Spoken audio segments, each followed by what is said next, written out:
Hello and welcome to this edition of Culture Mosaic, a weekly journal that brings you the latest updates on the Vietnamese cultural and entertainment scenes. In this week's episode, we'll discover the beauty of the cultural values of the Dao ethnic people through the tireless effort of an artisan from Lào Cai province. He overcame all adversities and personal challenges to help preserve the writing and speaking of the Dao language. Then we will learn more about the Vietnamese cuisines through the lens of a food styling artist from New York in our On the Mic section. Last but not least, we will discover more about an art project that engages children with autism with the purpose of bringing more fun and joy to them. So join us in this journey coming your way in just a minute. Artisan devotes his life to the preservation of Dao ethnic culture. Vietnamese cuisines shine through the lens of an overseas Vietnamese food styling artist from New York. Community art project for children with autism.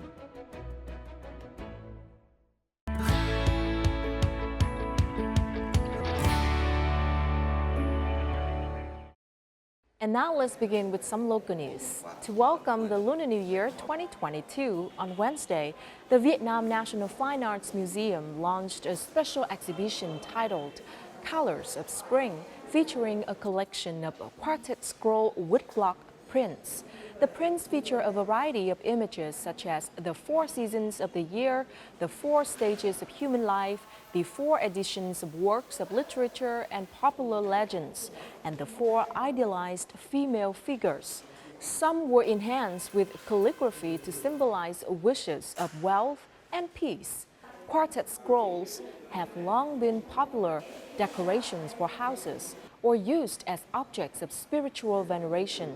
The exhibition will be open to the public until the end of February. On Tuesday morning, the National Museum of History, in collaboration with the Hung Temple's historical relic site and a number of private collectors, opened an exhibition called Tigers in Ancient Vietnamese Art, featuring depictions of tigers from 2,000 years of Vietnamese art. The over 30 artifacts selected include images of tigers portrayed in various mediums, from worshipping statues and decorative objects to paintings associated with people's spiritual life, beliefs, and folk religions. Open until the end of August 2022, the exhibition aims to help the public better understand how the image of the tiger developed in Vietnamese fine art. Phu Quoc City in Kiên Giang province has welcomed about 1,000 international visitors.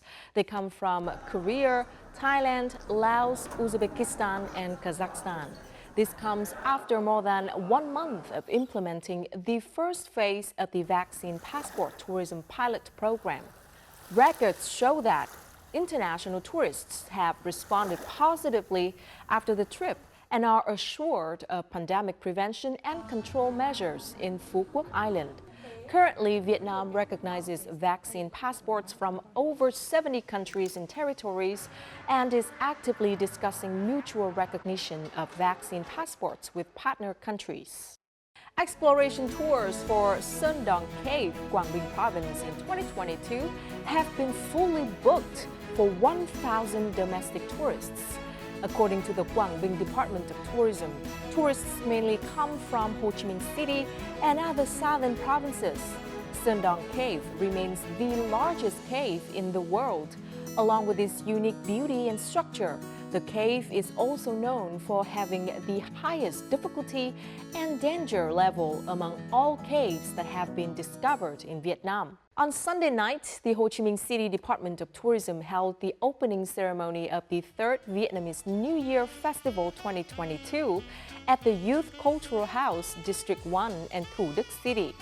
The Vietnamese New Year Festival is one of the annual events organized by the city's tourism industry to celebrate the Lunar New Year.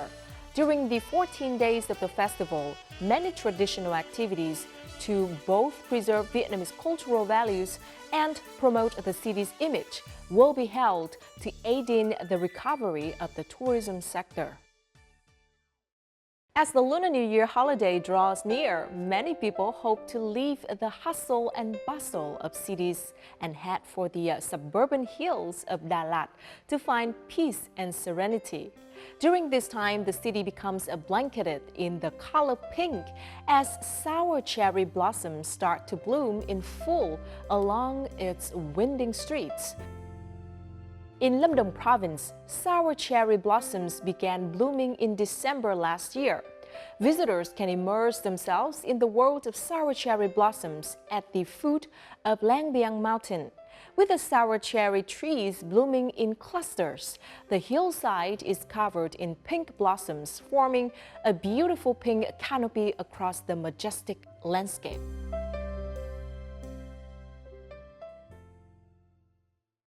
CNN Travel has selected the Vietnamese delicacy phở bò, or beef noodles, among its 20 best soups in the world. In the article, CNN revealed that the broth is simmered for hours with cinnamon, star anise, and other warm spices to create a wonderfully aromatic base for this rice noodle soup.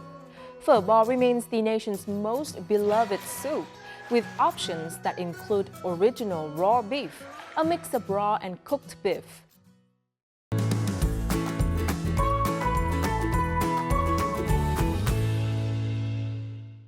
An artisan from Lào Cai province has devoted more than 40 years collecting and teaching the writing culture of the Dao for many generations. For him, the cultural value of the Dao people should be preserved through writing and speaking. So in today's Culture and Lifestyle segment, we will learn more about him. How could he overcome his disability to contribute to the preservation of the intangible values of the Dao ethnic group in Vietnam?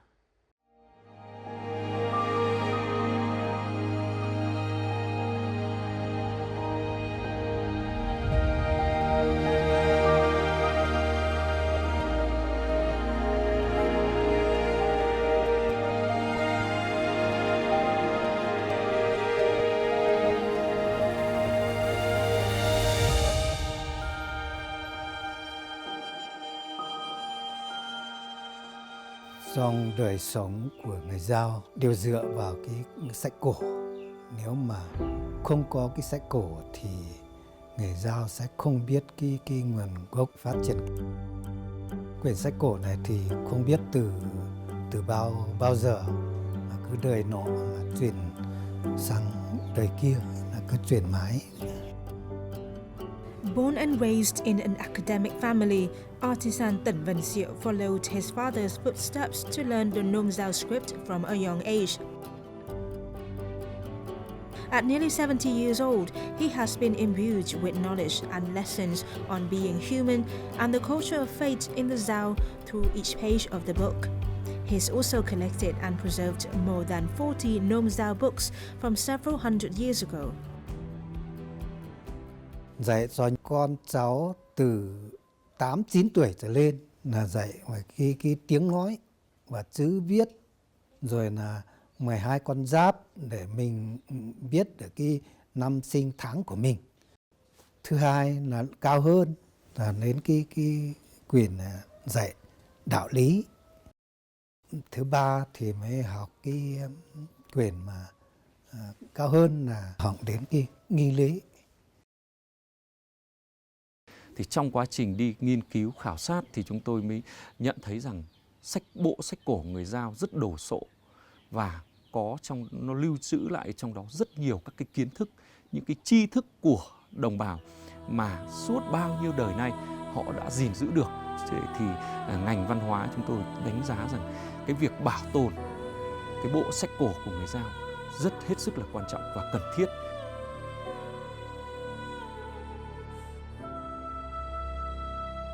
Thanks to the Dao's ancient books, Siệu has preserved many customs, rituals, and precious types of traditional medicine that the Dao's ancestors documented in the books.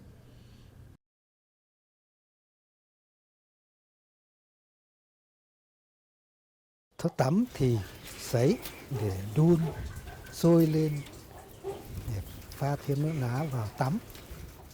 Còn thuốc uống thì phải sao, phải lấy nguyên cái than bếp để sao, cũng không được phơi vào phản tác dụng.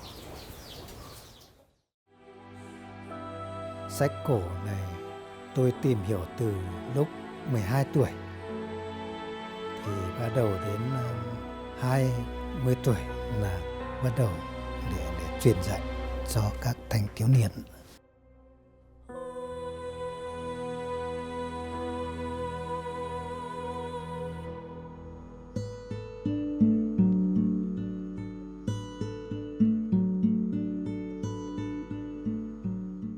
Nghệ nhân Siệu thì không chỉ là một người mà đi bảo tồn mang tính là gìn giữ thông thường nữa, mà nghệ nhân Siệu còn rất tích cực trong công tác gìn giữ cái văn hóa của mình. Không chỉ gìn giữ mà người ta còn truyền dạy lại những cái vốn văn hóa của đồng bào mình cho các cái thế hệ tiếp theo.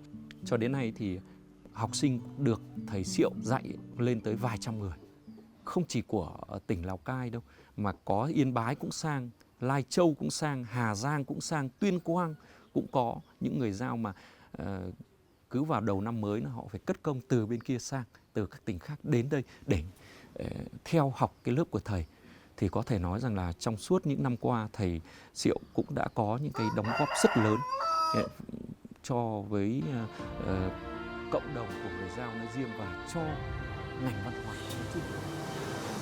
Mong muốn của tôi là từ trong đáy lòng của mình nghĩ ra là muốn mở cái lớp này để truyền dạy cho thanh thiếu niên thành người, là ai cũng biết chữ, giữ được cái bản sắc của mình này, truyền được cái văn hóa của mình, của dân tộc mình đi ra ngoài rộng hơn, là rất vui rồi.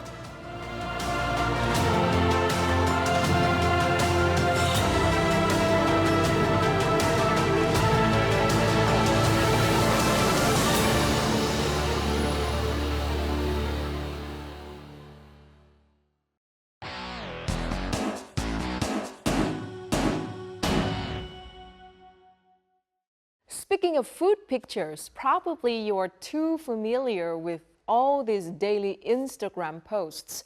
But have you ever seen pictures of bánh chưng with bling bling decoration, or a full dish of southern broken rice arranged like a painting? You can find such kinds of food presentations in the work of a food stylist, a relatively new concept in Vietnam. So what exactly does a food stylist do? Let's find out through a chat with this week's guest on the Mic, a Vietnamese food stylist based in New York, and to learn more about her aspiration to further promote Vietnamese cuisine to international friends through the art of food styling. Bánh chưng with a touch of bling bling. Bánh mì styled like flowers. Or a series of typical Vietnamese finger food shaped into a Christmas wreath. Whether it's for a reputable food magazine's Bon Appetit, for the New York Times, or for her own Instagram page, the works of Thu Phạm Buser, a Vietnamese food stylist currently based in New York, always stands out with perfect lighting, layouts, and unique concepts. Lately, this series of styled Vietnamese food pictures have helped Thu gain a lot of attention, further aiding her quest to promote Vietnamese cuisines to the world. And now we are so honored to be able to connect with Ms. Thu Phạm Buser directly through internet, and because right now she's currently in New York. Thank you so much for being on our show today. Of course, thank you for having me. It's such a pleasure. Oh my gosh. I've been watching the show for so long and can't believe one day I'll be on it.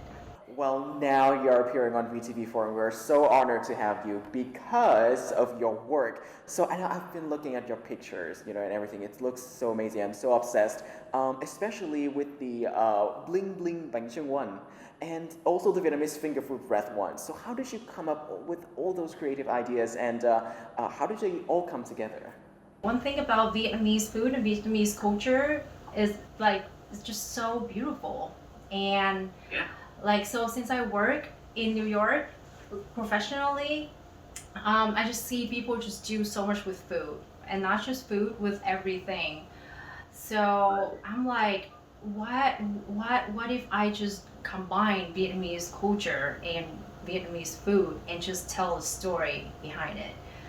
And then just we have a lot of wisdoms. We have a lot of, cái gieo tục ngữ. We have a lot of like beautiful things like chưng, hành, trong, and then like all of those beautiful features. And how do I bring that into food? So that's what I want to do. So that's why I came up with like the bánh, chưng, bling bling, because like Vietnamese culture, like Vietnamese like the New Year, we're always like, oh, we want like prosperity, we want like new fortunes, we want good things to start a new year.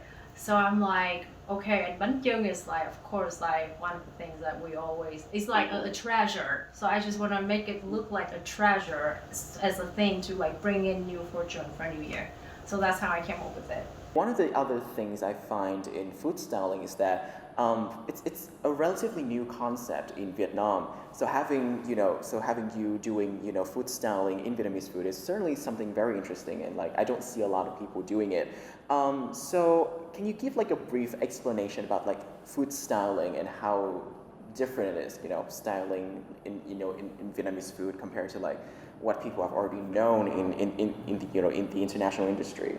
Food styling is like you make food for the camera, not necessarily like for chefs. They make food for people to eat. They make food like beautiful food for the eyes, but for you to eat. Like when you put like a dish in front of you, it looks beautiful. But then food styling is like how you bring out all the beauty in front of the camera. Is a different story. You have to think of the lighting, the shadows, all of the distance, like just all those little details will come out on the camera. So you have to think of like how to bring that out. And that's why it's different than just being a chef. One thing I've learned is you can't just use food as a canvas to tell any story. So so like that's why I want to try to do more with Vietnamese culture. I work with prop stylist, work with photographer, lighting. So as teamwork.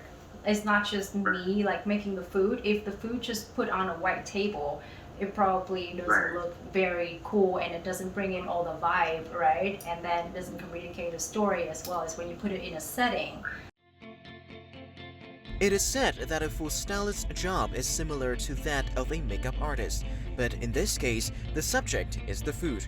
Whether it's for a magazine's recipe column or a fast food restaurant's commercial, the principle is the same. To make the dishes stand out in front of the camera, a lot of careful planning and meticulous handiwork must be included in the process, in addition to creativity. For all the years working in the field, Pooh is no stranger to the hardship but finds it to be rewarding, as food styling could open doors to a better representation of Vietnamese food internationally. One of the things about Asian dishes, and particularly Vietnamese dishes, is that it's notoriously complex. Like it looks complex, it is complex, it has a lot of components. So I guess there must be like some differences when you style like Western food versus Vietnamese food in particular. I feel like for Western food, and especially in America, people are used to it. People know what it is immediately. Like, let's say if you look at a pizza, you know exactly what to expect. You know what it is. You look at hot dogs, just those things. The audience here immediately know what it is. But for example, something like exquisite, like Vietnamese, like bowl, bún bò, people who've never had it before would be like, what is it? Or if you see like the chả giò, but on a platter of everything else, all the components, people are like, what is that? How are you gonna eat that? It's things that we assume that people know, but if you come from a different background, you really don't understand how it works. So if I style a Vietnamese dish, I have to make sure that like people understand what all the components are, and then like make sure I show them how to eat it or how it would come together. I've been talking to some of the chefs in New York recently, and they're like telling us about like how Vietnamese food are going through this golden age or like this renaissance. So like before, it was not very well represented, especially in the New York sphere. So what do you think that is represented well in, internationally regarding Vietnamese food, and what is it that needs to be improved on? I think that it depends on your definition of being well represented, right? Because like people just literally every single person I talked to, they told me, well, I love Vietnamese food. Just like every foreigner, just like, oh, I love Vietnamese food. I love pho. I love bánh mì. What else? Yeah. So they can't name more, right? But I think like, so in that sense, Vietnamese food is well known, but not the diversity of Vietnamese food is not well represented in that sense, because people just cannot count maybe more than 3 dishes. And I think, right, so I think, well, yeah, I think like in that sense, we will need to just put more recipes out there, or just put more things out there, and just be playful with like more dishes, so then people can just try. So what do you think like food styling contribute to promote Vietnamese cuisine to the world?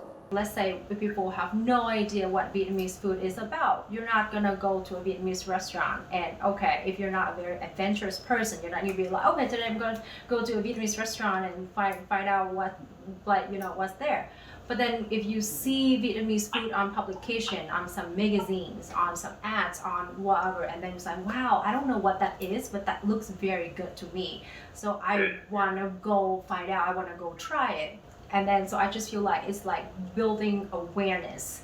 So once people know about that, they will start finding out. Speaking of future prospects, do you have any future projects? There's a magazine just reached out to me and want me to style for the Tết concept. So there will be some interesting Vietnamese dishes being published on, an American publication. So right now I'm working with like a Vietnamese photographer here. We're trying to build a team of Vietnamese and just, work on cultural shoots like that. And like I'm doing the next test shoot with him. So maybe this time I'm gonna do a bling bling bánh tét, something like that, right? So just have a collection of it. Why not? It's fun. And then, like I said, as soon as Vietnam opens up the border, I'm just gonna fly back and try to, reach out to other creatives and try to work with them, because this is very exciting. And so thank you so much, Ms. Tu, for attending our shows today, and I hope that you will have a lot of success in your future endeavors. Thank you so much for having me. This is such an honor.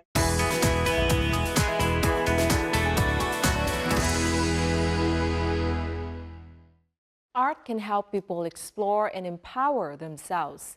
This applies to everyone, including those with disabilities.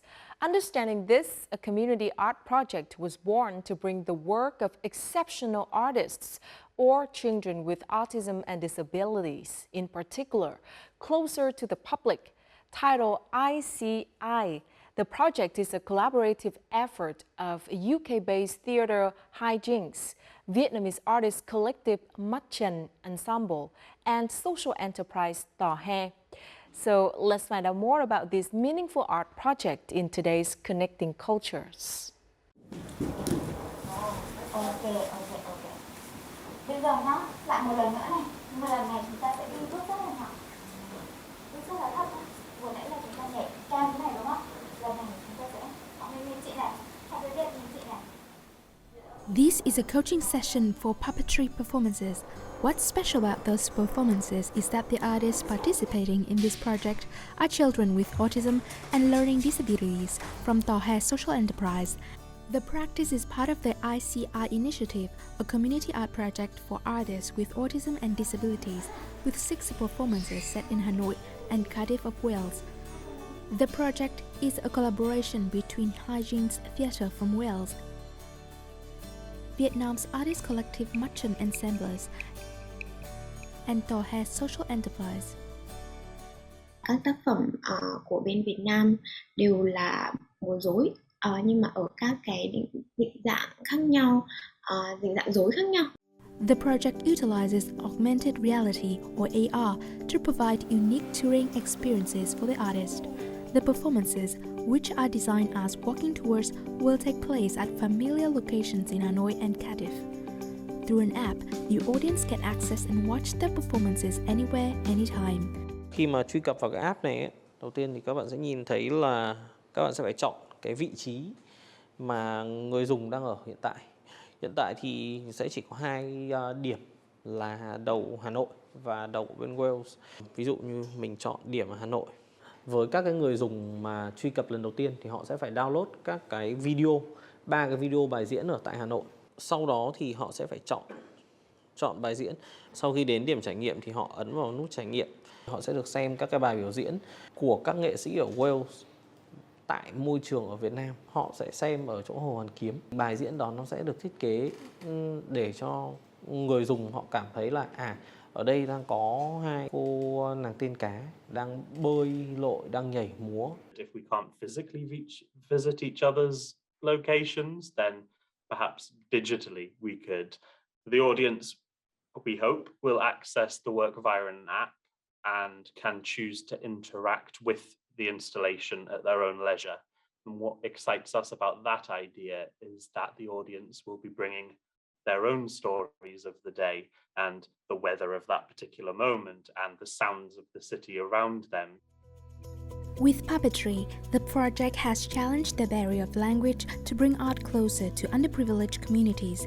This is also the first time the children with autism and learning disabilities from Tà He participate in such activities. Rất là bất ngờ và cũng rất là tự hào, vì trước giờ sẽ nghĩ là các bạn sẽ gặp rất nhiều những cái rào cản liên quan đến việc biểu đạt ngôn ngữ trong việc giao tiếp và việc tiếp nhận những cái tương tác xã hội. Nhưng mà sau quá trình tham gia dự án thì các bạn có những cái sự tự tin nhất định khi được cổ vũ, khi được khuyến khích đúng mức, và các bạn thể hiện cái bản thân mình ra một cách rất là tự nhiên, rất là hợp tác. Trong những cái buổi workshop ấy, thì sẽ có những lúc mà các bạn sẽ có những cái sáng tác, những cái sáng tạo của riêng mình một cách bất ngờ mà mình không lường trước được. Thì sẽ có những hôm mà các bạn sẽ làm những cái con sinh vật ở dưới biển, giống như là làm con cua này, hoặc làm con sao biển chẳng hạn. Thì nếu như cả team đang cùng nhau di chuyển con sao biển hoặc con cua như thế này, thì bạn sẽ có những cái động tác hoàn toàn khác mà đột phát từ trong người ra, nhưng nó lại hoàn toàn là thú vị và phù hợp. Thì chỉ những cái chi tiết rất là nhỏ như vậy thôi, nhưng mà mọi người sẽ đã thấy đây chính là một cái động tác mà là bạn đã tự có ở trong mình và bạn đã tự sáng tạo ra. Mình cũng muốn tạo ra một cái không gian để mọi người có thể suy nghĩ về quyền tiếp cận và hiện diện của những cộng đồng yếu thế hơn á. Tại sao mình không thấy nhiều tác phẩm của các nghệ sĩ như thế hơn?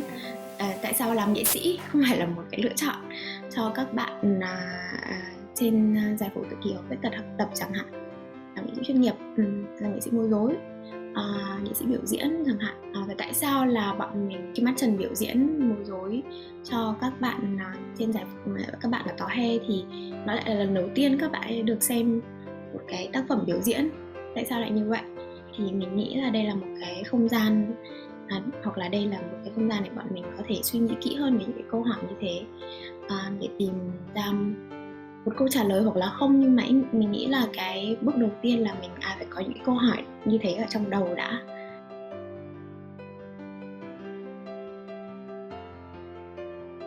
And that is the end of our program. If you'd like to catch us online, download the VTV Go app from your Google Play or App Store, or simply tune in our YouTube channel at youtube.com/VTV4Go for more of our programs. And don't forget to join us next week for another episode of Culture Mosaic. Goodbye for now.